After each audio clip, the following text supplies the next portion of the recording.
South Jersey's play-by-play home for the Eagles, Touchdown! Sixers, It's good! and Flyers. Oh, big save by Carter Hart. 97.3 ESPN, WENJ, WENJ HD, Millville, Atlantic City, a Town Square media station. This is Game Night with Josh Hennig on 97.3 ESPN and the free mobile app. Now, live from the Matt Black Kia Studios. What a move! Here's Josh Hennig. Thursday edition of Game Night on 97.3 ESPN. Josh Hennig live in the Matt Black Kia Studios on 97.3 ESPN FM. Matt Black Kia, then we get you approved today. Matt Black Kia on the Black Horse Bike at Egg Harbor Township. Visit them online at mattblackkia.com. We got a lot to get to. 1 hour left to do it. You heard me a little bit on the back end of the sports batch. You continue with me right here on 97.3 ESPN. Of course, for those of you listening on 97.3 ESPN FM or on the 97.3 ESPN mobile app, you can chime in on the text board at 609-403-0973. Or if you're watching on Facebook, YouTube, and Twitter, you can comment on the stream. If you want to watch the show, just follow 973 ESPN on Facebook, YouTube, and Twitter. Of course, we got NBA action tonight. Pacers, Wizards winner plays the Sixers this Sunday at 1 p.m. Before we get there, the Wizards and Pacers play tonight. You hear the action right here. Coverage begins at 7:30 here on 97.3 ESPN FM. To get into that and more coming up at 6:20 today, Brandon ScoopB Robinson, NBA insider extraordinaire, will join the show to talk more about the Sixers, the NBA, and more here on 97.3 ESPN FM. Of course, the Lakers won their game last night.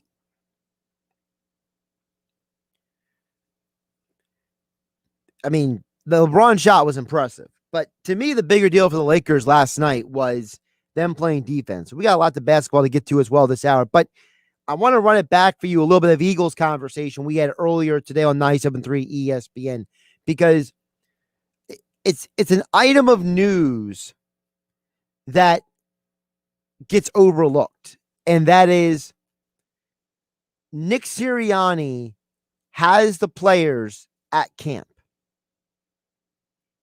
Okay?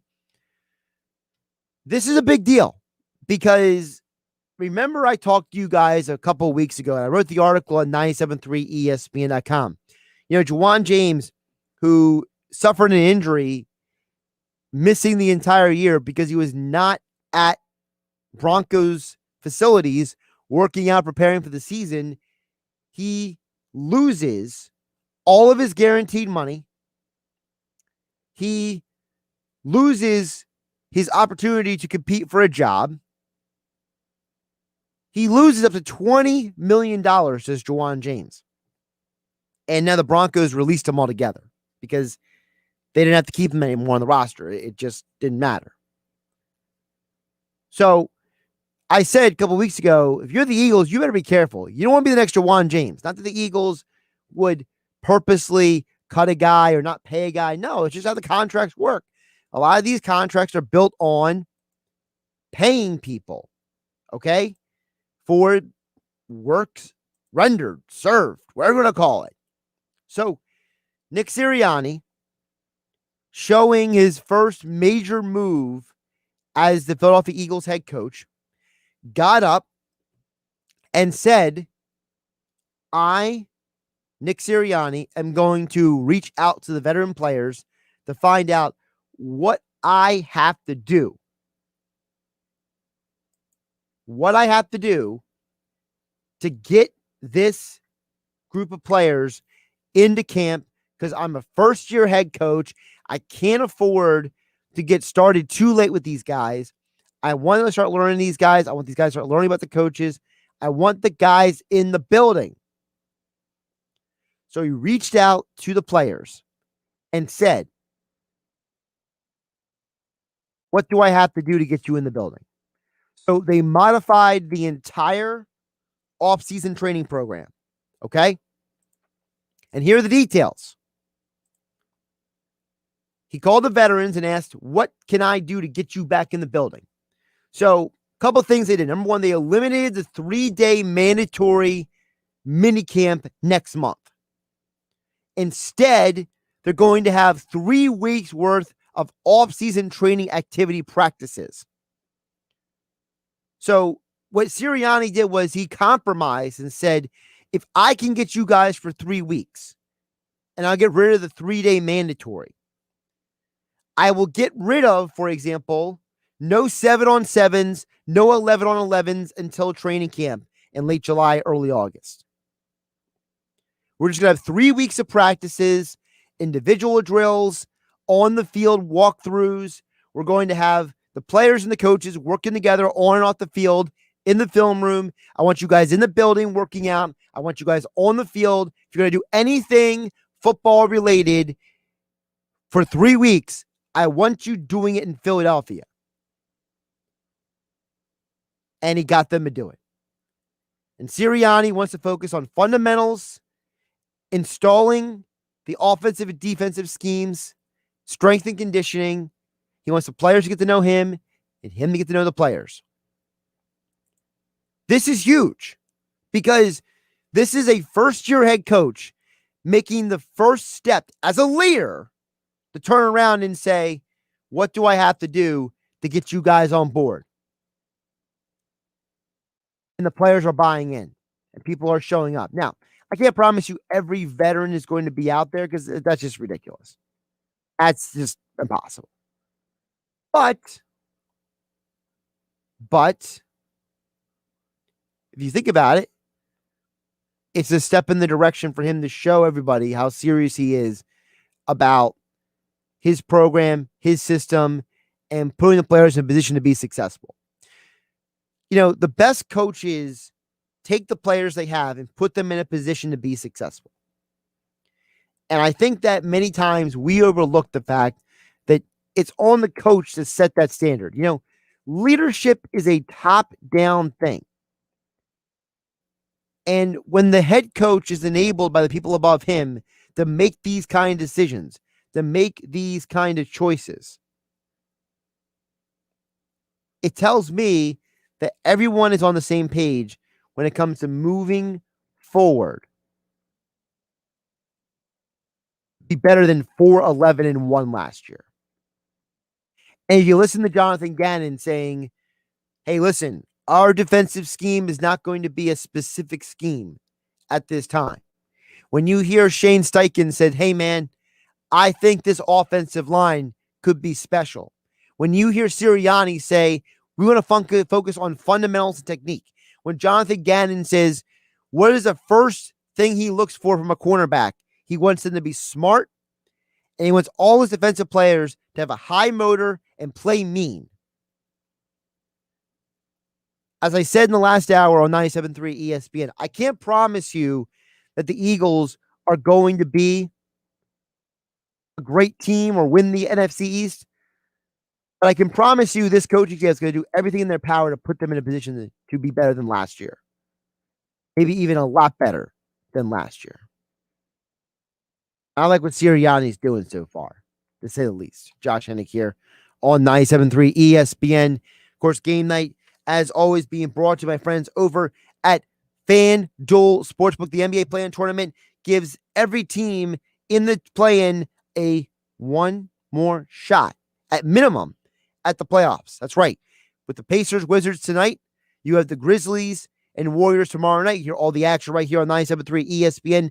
All those teams are getting one more shot to make the playoffs, but everyone can bet this round risk-free on FanDuel Sportsbook. It doesn't matter if you're new to FanDuel or you already have an account.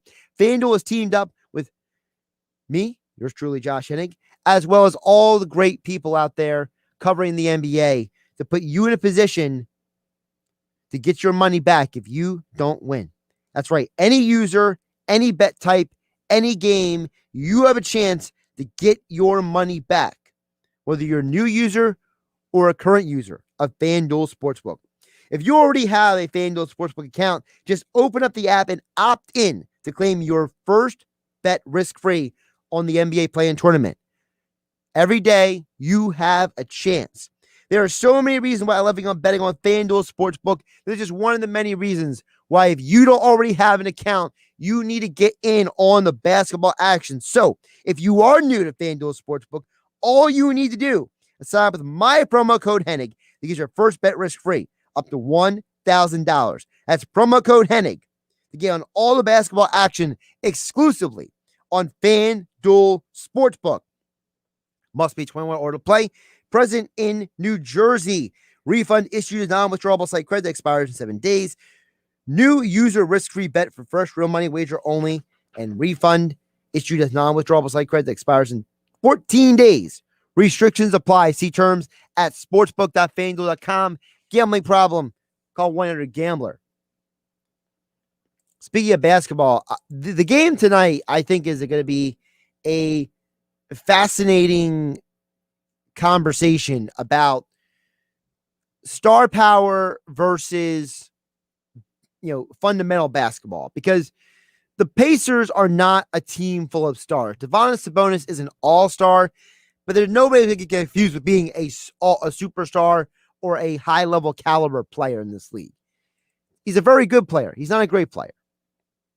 So if you are a team, for example, like the Wizards, and you have stars, you have to make a concerted effort to get your stars in a position to win the game tonight, or you're going to have no chance. The Pacers just need to slow down the other team superstars, play good team ball, and they can win this game tonight. Domantas Sabonis and Malcolm Brogdon are good players. They're not superstar caliber players. Bradley Beal almost led the league in scoring this year. Russell Westbrook is going to the Hall of Fame one day. He's a former league MVP. They got to step up tonight, because you know what? When the Wizards played zero defense in the second half versus the Celtics, and it seemed like that the entire team just fell apart and couldn't do anything right, you had to wonder, man, is this team even interested in being in the playoffs? And I'm never going to be the guy who sits there and questions somebody's commitment or their passion or any of that stuff. But I really got to wonder, man, if the Wizards played that badly the other night against the Celtics, I have to consider, are they going to play any better tonight against the Pacers? Listen, I know Russell Westbrook has great numbers in his career against the Pacers, not just this year, but for his entire career. But man, I just got to wonder, how serious is this game going to be tonight? I need to see a real big game tonight from the Wizards if they're going to beat the Pacers.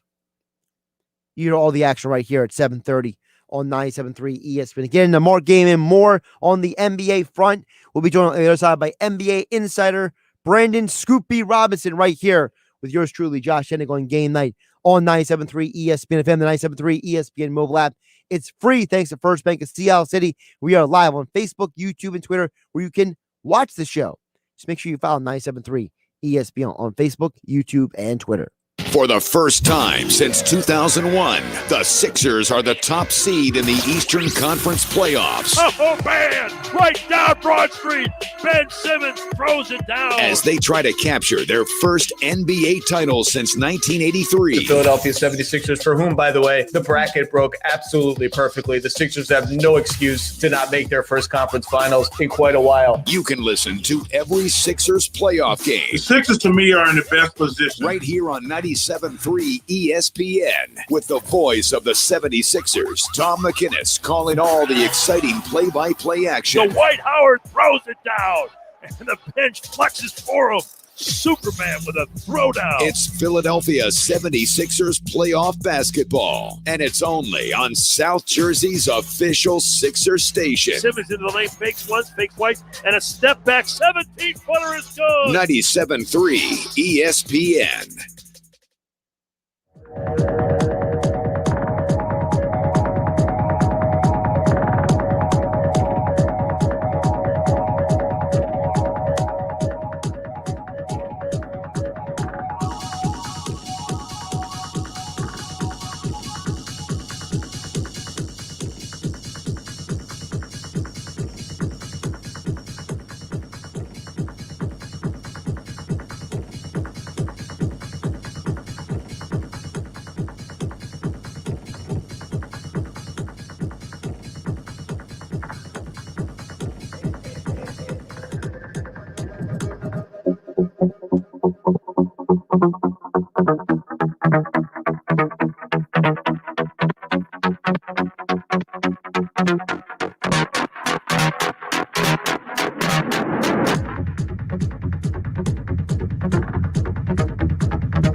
If you own a small business, you know how hard it can be to find new customers. Now, Town Square Media has new tools that can help your business stand out and grow.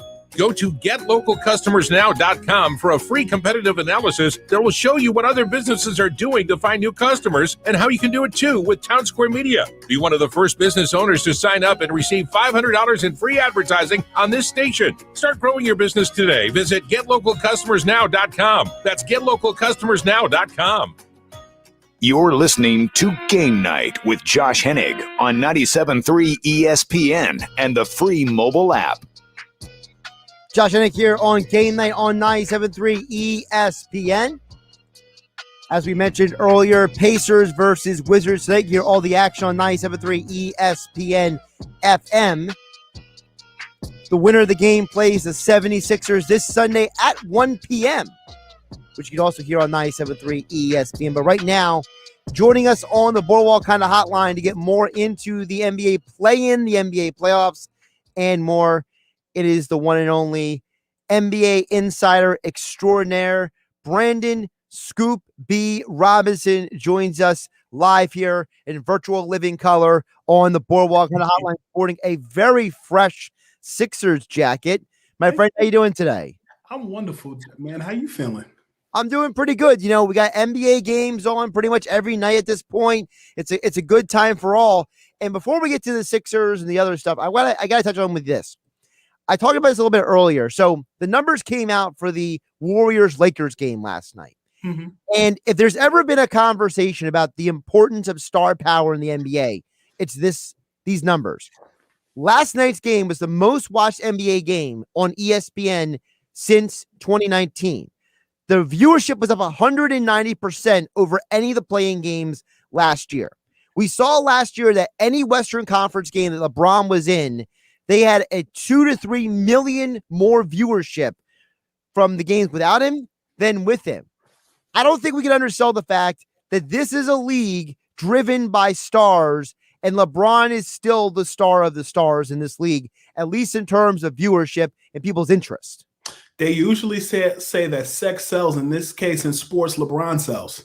And I think in this instance, particularly the nostalgia is almost about that point where we start really analyzing the Steph Curry, LeBron James years in the NBA. It's interesting when you look at how folks looked at the Celtics and the Lakers rivalry concurrently. And at least in my era, I know I'm a little bit older than you, but you start to look at the Chicago Bulls as an iconic franchise.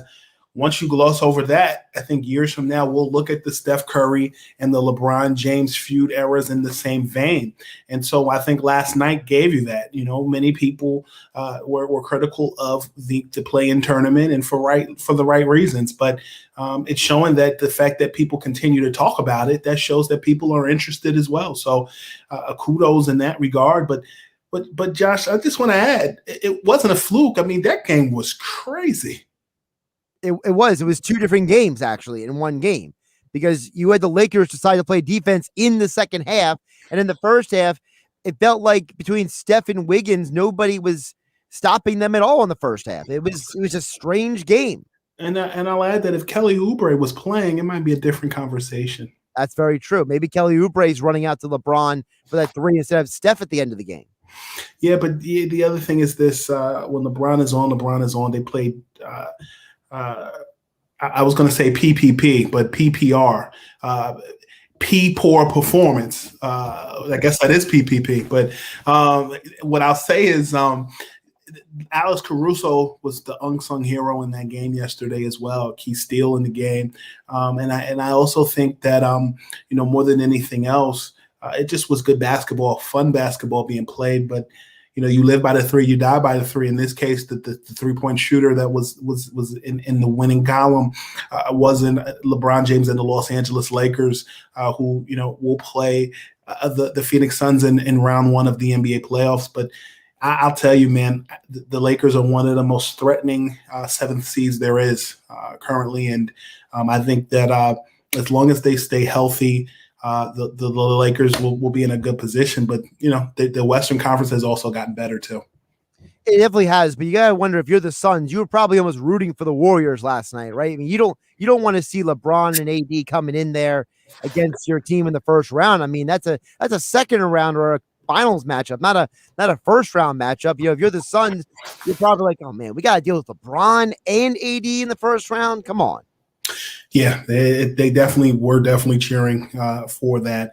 And the Warriors will play they'll play the Memphis Grizzlies tomorrow. But I definitely think that the Suns and the Lakers pose a legitimate threat for the Suns, because the Suns, I think, played well in the regular season, and they arguably have the executive of the year in James Jones. I know that the Brooklyn Nets faithful will have something to say about that as it relates to Sean Marks and the magicry or the wizardry that took place in Brooklyn. But arguably Monty Williams could be the coach of the year as well. And people have talked about Chris Paul and his impact and the MVP candidacy there. But don't be fooled, though. The Los Angeles Lakers are still the NBA's reigning champions and the NBA's Western Conference champions. And their season this year was quite tumultuous. It seems that they're starting to get their act together. And yesterday was a great start. And of course, the Lakers will play the Suns. It's a 3:30 game this Sunday, right after the Sixers play at the beginning of that slate. And that comes into the game tonight. Brandon ScoopB Robinson, NBA insider, joining us here on the Boardwalk Kind of Hotline here on Game Night on 97.3 ESPN. Pacers, Wizards, two teams that got here completely different ways. The Pacers basically punched the Hornets, and the Hornets didn't get back up off the canvas. Meanwhile, the Wizards played good for about a quarter and a half, and then Jason Tatum just told them to go home, and the Wizards obliged. The Pacers didn't punch the Hornets. They used raid.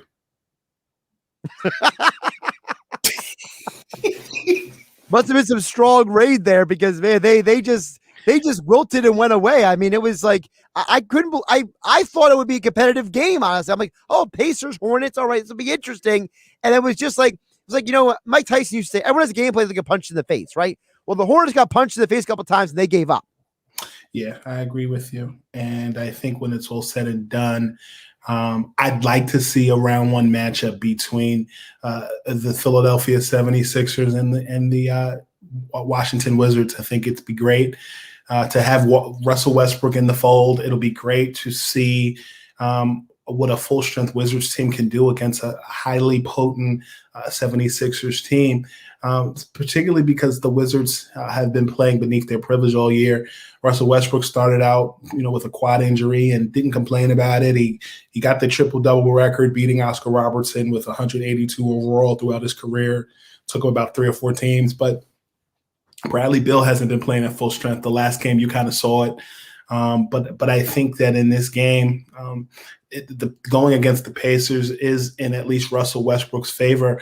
I'll tell you that in writing at Valley Sports Network, I wrote a piece last week where I talked about Russell Westbrook having career-wise the most triple-doubles that he's had in his career is against the Indiana Pacers. He's had 10.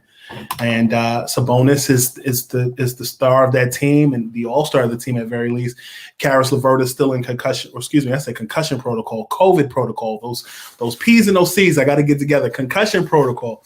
for the Indiana Pacers. But I think this is a game that is winnable. But all hands have to be on deck in this matchup. But ultimately we'll see who the Sixers will play in round one. It'll be interesting. Indiana is one of the strangest teams this year too, because they fired Nate McMillan after last year. They bring in this new coach that nobody can say his name anyway. All right. His staff is having fights with players, Greg Foster, the team reports were that, they weren't happy with the new coaches. You saw the midseason slump they had. Took Caris LeVert half the year to get through his medical issues, which thankfully he got that taken care of. But still, it's like the Pacers are lucky to even be here at this point. They got to be one of the strangest stories of the NBA season. The Pacers have an interesting conundrum. I was kind of privy to some of the conversations as it related to the interview process last offseason. You had a myriad of candidates that were interested in actually, the owner, who was one of the oldest owners in North American sports, as well as their general manager and Kevin Pritchard. They were very, very hands-on in the interview process. And just from what I understand, for whatever reason, a lot of people decided that they didn't want to coach those who were, in the coaching discussion, dialogue, conversation, what have you. And then you come into this season and then you see kind of some of the remnants of just confusion within the front office that I hope they get straightened out. But I am disappointed that Nate McMillan was let go. A lot of that within that front office, like I mentioned, and Victor Oladipo wanted out, as I've been telling you guys since last season. There were a myriad of teams, including the Heat, the Knicks, and others who were interested in Oladipo. He's going, and he may sit out the rest of this season, or rather the playoffs. And you look at Nate McMillan and his success as an Atlanta Hawks interim head coach. Their biggest win really has been their defense. When you look at the Hawks and you look at the play of Clint Capella, who led the league in rebounds this season, and maybe a smidge or a hair below in the rankings as it relates to blocks, below Rudy Gobert. So I think that Nate McMillan is in an excellent position, and I think that it's just interesting to see where coaches have gone in the last couple of years. I could write a book about that. Absolutely. Well, maybe you should write a book. Everybody else is writing a book these days. Yeah, right. Brandon ScoopB Robinson joining us here on Game Night at ScoopB on Twitter, here on 97.3 ESPN. The Wizards are a team, obviously. They got 2-star players. So if you're the Sixers, I'm going to put your Sixers hat on. You're wearing the nice Sixers jacket for us here as you watch on Facebook, YouTube, and Twitter the show. I'll ask you, would you rather, if you're the Sixers, play the Pacers or the Wizards? I think it would be entertaining to see the Sixers and the Wizards play. I think, but I think if Caris LeVert is at full strength coming back from protocol, I think he's been an excellent story in basketball this season. So, yeah, in answer to your question, yes, personally, I'd like to see a Wizards Sixers matchup. But from a stylistic basketball perspective, I like Indiana's roster. They're just young. Now, let's look at a couple other teams in the Eastern Conference here. Obviously, the one matchup I think everyone's talking about right now is the Bucks and the Heat. That's a matchup of two teams that they played last year. And we know the Heat, they made that, whether you would call it a Cinderella run or not, to the NBA Finals. Either way, they're a really good basketball team with some really good players and a great coach. And Budenholzer has a long history of not having success in the postseason. 3 number 1 seeds, never got to the NBA Finals, 2-time league MVP. Giannis Antetokounmpo, he hasn't gotten to the NBA Finals. They got Drew Holiday. Is this the year the Bucks get by the Heat, or do you think the Heat are going to take them out? I think the Bucks have definitely gotten better, pardon me. But I think when you look at what they've added in the offseason, I think Drew Holiday is the difference maker for Milwaukee.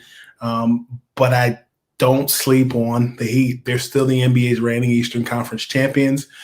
And, I think the Heat, like the Boston Celtics, legitimately got a raw deal because of COVID protocol, particularly in the months of January, where you look at Jimmy Butler and him sitting out, and even, he's no longer on the roster, but when you look at Avery Bradley and him sitting out and then the Heat kind of got better. They added Trevor Ariza to their roster. They added Dwayne Dedmon to their roster. And then you look at Milwaukee. I mean, they didn't get Bogdan for a myriad of different reasons from behind the scenes. But, what I'll tell you is when you look at Milwaukee, I think the fact that they added PJ Tucker, the fact that they added Bobby Portis, Milwaukee to me mirrors the Dallas Mavericks so much because Luka, like Giannis, needed some goons. And both teams, the Mavericks and the Bucks respectively, went and got that for that team. And so the addition of, to play against the Heat, you got to play that smash mouth basketball, and you have to combat Jimmy Butler's mid-range, which I think is so supremely underrated.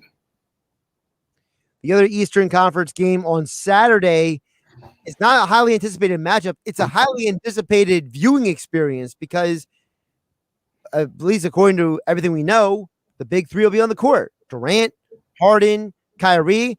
We finally get to see this much hoped for trio on the court in a playoff game for a playoff series, and it starts this Saturday. Yeah, definitely. It's interesting. I for as much fanfare as the Nets have gotten this season, the Philadelphia 76ers are still a first seed, and I think that the Nets actually are spared by not being a 1 seed and having the potential of playing against a Washington Wizards team that they struggled with throughout the course of this season. And I think that when you look at the Nets at large playing against a Boston Celtics team, Jaylen Brown kind of helps them being out for Boston. It helps Brooklyn. But I also think that you can't sleep on Jason Tatum. Jason Tatum is getting his groove. They made a movie called Stella Got Her Groove Back. Jason Tatum got his groove back, and you saw it in the game the other night against the Wizards. Man, I think Jason Tatum, he showed you that he had heart in his rookie season, going toe to toe with the Cleveland Cavaliers when his Celtics were in the NBA's Eastern Conference Final. He was never scared, and I think he has to take a similar approach. He's grown a lot since then, but I think he'll take that similar approach under head coach Brad Stevens. And I think that when you look at the Brooklyn Nets, I think one of the things that many people have been critical about is their level of defense or lack thereof in many people's minds. But Nick Claxton checks the box, and I believe locally in the New York metropolitan area, people have had a first row seat to see what Nick Claxton is doing. But I really do think that this is the series for DeAndre Jordan to kind of step up because it's been quiet. But they've added some pieces. They added Alize Johnson, and they added Mike James as well. They've got some adequate pieces within Brooklyn. But the focus is on Harden, the focus is on Durant, and the focus is on Kyrie Irving as well. You mentioned those Sixers. They are the number 1 seed in the Eastern Conference. In the regular season, the last 3 years, they have an 80.9 winning percentage at home, 63.6 winning percentage at home in the postseason. We know that the number 1 and 2 seeds, they average about 72% winning percentage at home in the postseason the last few years, at least before the bubble, because we don't have the bubble game for the home court advantage numbers. But still, how significant is that home court advantage for the Sixers in your mind, considering that this is the place that they have done their most winning? More fans in the stands gives you a level of momentum. But I think that playing most of the season without fans, it's almost like the playoffs are making players reprogram their mind that they matter.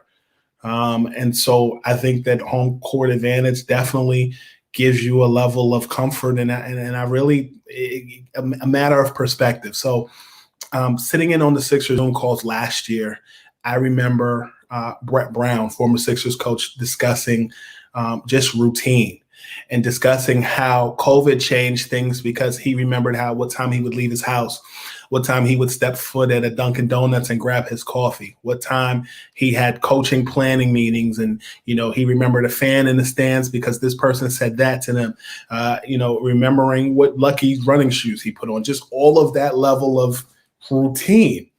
I think the playoffs is recalibrating many players, coaches, and what have you, their whole process of routine.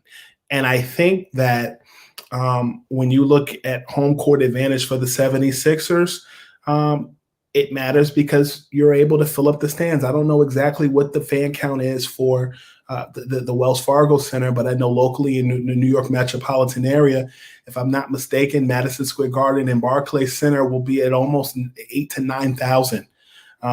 And so I think that when you have people cheering your name, when you have people, I can only imagine in Philadelphia when you did the starting lineup and you introduced the visiting team and you didn't hear sucks. It kind of sucked.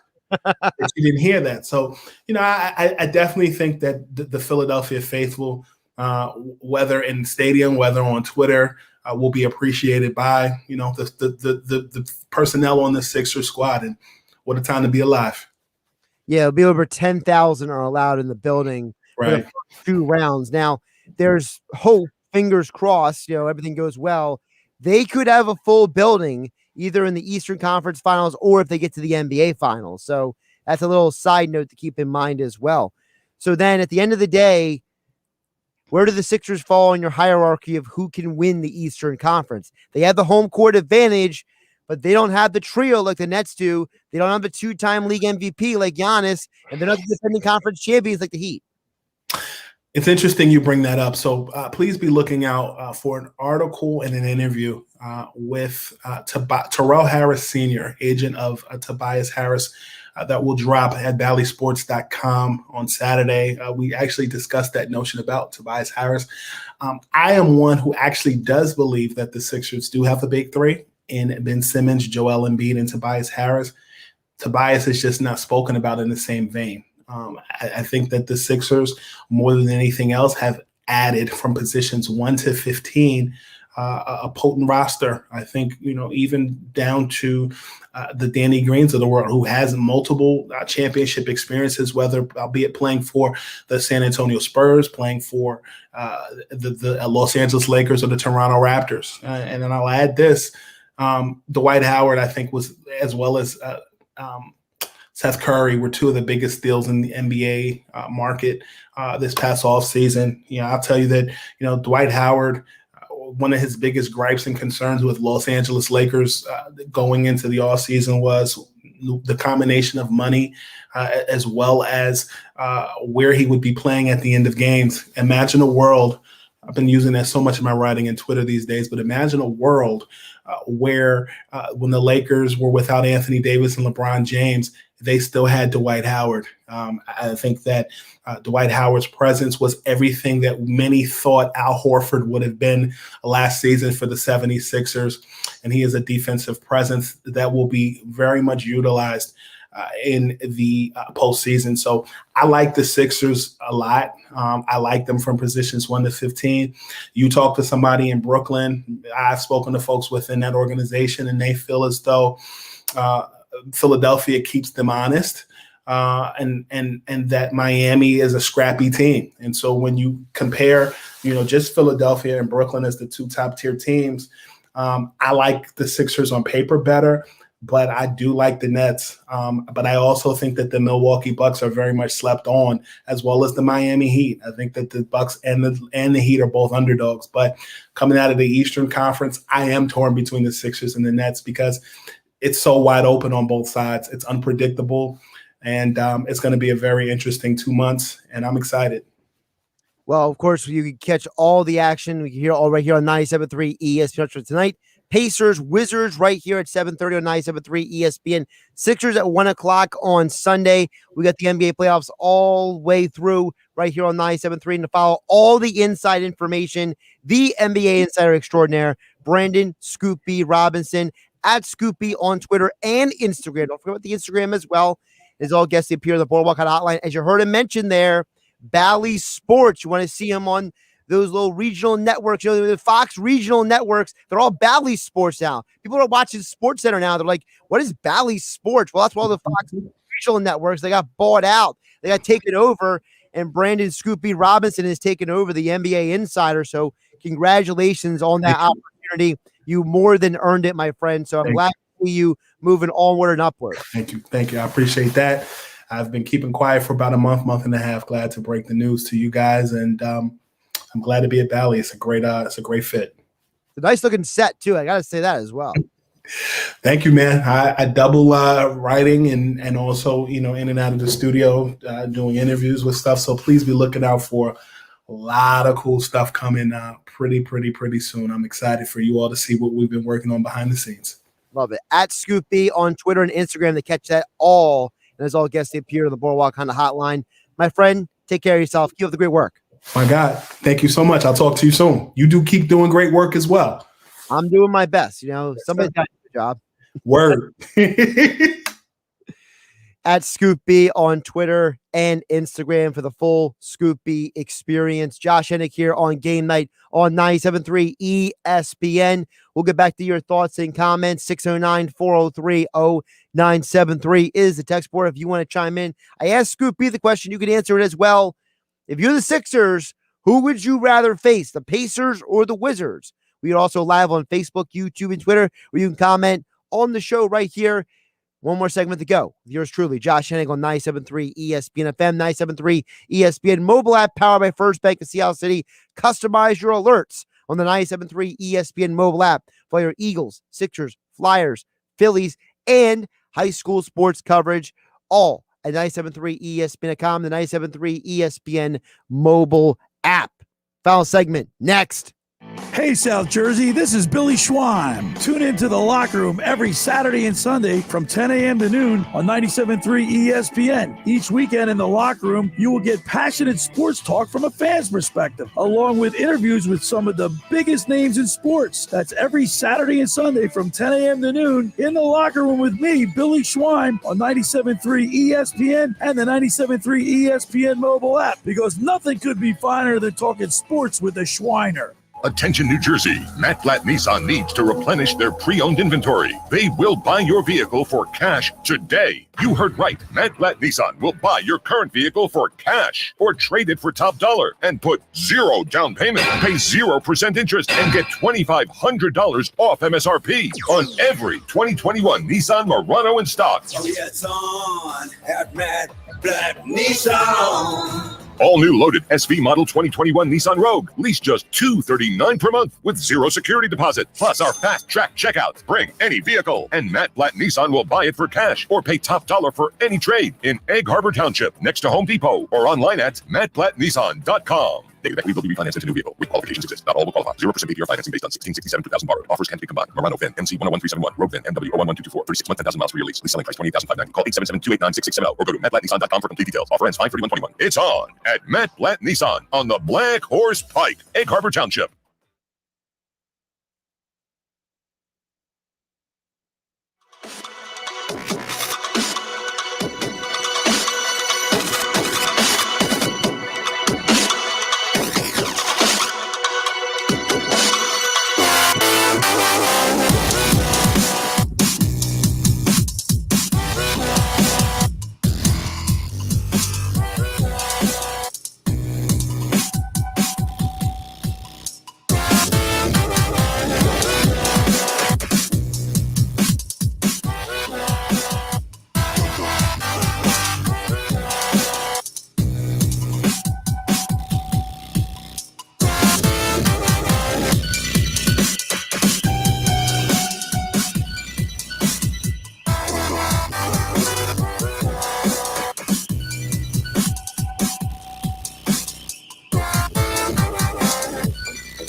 Mega Millions is giving you 515 million reasons to take a chance. That's a whole lot of millions. In Jersey, one mega chance could be all it takes. So take a chance on Mega Millions because anything can happen in Jersey. Now, more Game Night with Josh Hennig on 97.3 ESPN and the free mobile app. All right, wrapping up the show here on 97.3 ESPN. A little Phillies news for you. No Vince Velasquez tonight. He has been scratched from his start due to what they're calling a numb right index finger. So you will have the infamous spot starter, Dave Hale. All hail, Dave Hale. Going to the mound. Good grief. I mean, can you just chalk this one up for a loss for the Phillies now? I mean, at least Velasquez has been pitching all right. I mean, right? I mean, he's been pitching solid for you. He's actually not been bad. But, man, now you got David Hale's a spot starter. You got a bullpen game going on. This is a disaster for the Phillies. Got the Marlins again tonight. What a mess. What a mess. Who's pitched for the Marlins tonight? Alcantara. Yeah, they're probably losing that game. Just scratch this series up for a loss and hope you can do better against Boston. All your pitchers are going in Boston. You got Nola, you got Wheeler going in that series. If the Phillies win this game tonight, I'll be surprised. But again, no Vince Velasquez. They scratched due to a numb right index finger. So there you go. Well, let's look at the Sixers. They play this Sunday. Don't forget, coming up about half hour plus from now, Pacers, Wizards right here on 97.3 ESPN. I'll be back tomorrow here on 97.3 ESPN Sports Special by Gil starting at 2 o'clock, and then yours truly following right after right here. See you tomorrow. Josh Hennig, 97.3. Health Update with Robin Stoloff. Learn more, live better. You know, if we eat while we're on the phone, standing up, or watching TV, the calories don't actually count, right? If only that were true. They're called sneaky calories. While our mind may not pay attention, our body remembers every bite. They sneak in while we're eating at our desk, in front of the TV, or while we're checking a text or email. All of this distracts us from using our senses to experience and appreciate our meal, so we end up feeling less satisfied and eating more. It's even worse when we eat out of a box or bag. To end mindless eating, limit distractions, put down the phone, shut the TV, slow down, learn to enjoy your meal, and savor each bite. Give it a try. I'm Robin Stoloff for Health Update. Health Update with Robin Stoloff, empowering you to live a healthier life.